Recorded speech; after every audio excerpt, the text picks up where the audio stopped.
Stretching back half a mile from the wrecked reactors of Fukushima are the rows of tanks storing contaminated water that's been used to stop a catastrophic meltdown. But it's one of those tanks that's caused a new radiation scare.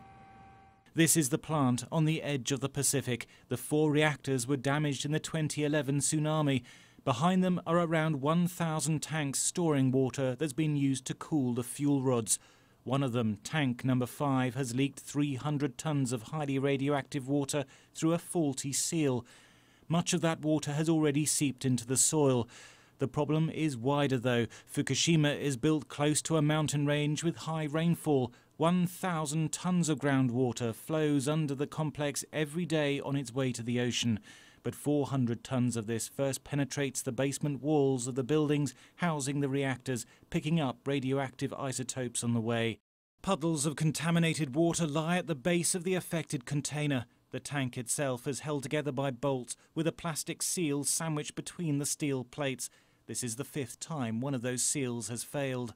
What's important, of course, is that the other containers are inspected, that if there are any issues with those are corrected quickly. With the current container, we understand the water has been drained now and moved to temporary storage, so that is being controlled.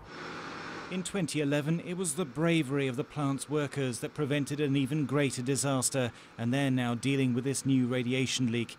This is a level 3 incident on a 7-point scale. A person standing nearby for an hour would receive 5 times the annual recommended radiation limit for workers. And after 10 hours, someone standing 50 centimetres or just over 1.5 feet away will develop radiation sickness with symptoms including nausea and a drop in white blood cells. It will take decades to make the Fukushima site safe. This latest radiation leak underlines just how difficult the cleanup will be. Thomas Moore, Sky News.